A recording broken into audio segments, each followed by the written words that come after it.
நம்மளை எரிச்சல் விட்டுற மாதிரி அடுத்தவங்க பேசும்போது அதை பொறுமையா காது கொடுத்து கேட்கறது அப்படிங்கிறது ரொம்ப பெரிய சவாலான விஷயங்க. ஆனா அந்த திறனை மட்டும் நம்ம வளர்த்துக்கிட்டோம் அப்படின்னா உறவுகளை மேம்படுத்தலாம், மன அழுத்தத்தை குறைக்கலாம், சக்தி வாய்ந்த நபரா மாறலாம் அப்படின்னு சொல்றாங்க. அதுக்கு என்ன பண்ணலாம் அப்படிங்கறத இந்த வீடியோல பார்க்கலாம். ஆனா வீடியோக்கு போறதுக்கு முன்னாடி நம்ம தென்றல் ஆடியோ புக் சேனலை சப்ஸ்கிரைப் பண்ணாதவங்க சப்ஸ்கிரைப் பண்ணிருங்க. கூடவே பெல் பட்டனையும் கிளிக் பண்ணிருங்க.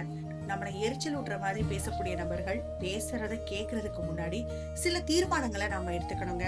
அவங்க எப்படி பேசினாலும் அமைதியோட புரிதலோட நாம நடந்துக்கணும் அப்படின்னு நாம முடிவு பண்ணிக்கணும். அதுக்கு முன்னாடி உங்களை எரிச்சல் விட்டுற மாதிரி இருக்கிறது எது அப்படின்னு யோசிக்கணுங்க. அவங்களோட குரல் தோனியா, இல்ல சத்தமா பேசுற இயல்பா, இல்ல அடுத்தவங்கள பேச விடாம குறுக்க அவங்க பேசுறதா, இல்ல கடுகடுத்த முகசுழிப்போட அவங்க பேசுறதா அப்படின்னு சில விஷயங்களை நீங்க யோசிச்சு பார்க்கணும். முக்கியமா அவங்க பேசும்போது அவங்க எப்படி பேசுறாங்க அப்படிங்கறத கருத்துல வச்சுக்கிறாம என்ன பேசுறாங்க அப்படிங்கிற விஷயத்தோட மைய பொருளை மட்டும் தீவிரமா கவனிக்கணும். அவங்க பேசும்போது நீங்க கவனமா கேக்குறீங்க அப்படிங்கிறதுக்கு அடையாளமா அவங்க கண்களை பார்க்கலாம், தலையை அசைக்கலாம், சரி அப்படிங்கிற மாதிரி சொற்களை நீங்க பயன்படுத்தலாம். குறுக்கிடாம பேசுறது ரொம்ப நல்லது. இது அவங்களோட எரிச்சலை குறைக்கும்.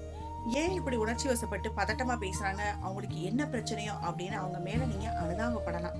அவங்களுக்கு எதிராக நம்ம செயல்படுறதுக்கு பதிலா அவங்கள புரிஞ்சுக்கிறதுக்கு கொஞ்சம் முயற்சி செய்யணும். அவங்களுடைய முகம் கடுகடுப்போட இருந்தாலும் உங்களுடைய முகபாவனை அமைதியா இருக்கணும். அவங்க பேசுறத நம்ம பொறுமையா கேட்கறதே ஒரு பெரிய கலை. இந்த நுட்பமான பயிற்சியை செய்யறதுக்கு பொறுமையும் நிதானமும் ரொம்ப அவசியம். ஆனா இதெல்லாம் பயிற்சி செஞ்சா எளிதா கைகூடும். இதனால ரொம்ப சக்தி வாய்ந்த நபரா ஒருத்தரால மாற முடியும் அப்படின்னு சொல்றாங்க. இது மாதிரி உங்க ஒவ்வொருத்தருடைய வாழ்க்கையிலையும் ஒரு எரிச்சல் ஊற்ற நபர் இருந்திருப்பாங்க. அவங்கள எப்படி நீங்க சமாளிச்சீங்க அப்படிங்கறத கமெண்ட் பாக்ஸ்ல கமெண்ட் பண்ணுங்க. அடுத்த வீடியோல சந்திக்கலாம். அதுவரை உங்களிடமிருந்து விடைபெறுவது உங்கள் சிநேகிதி சரண்யா.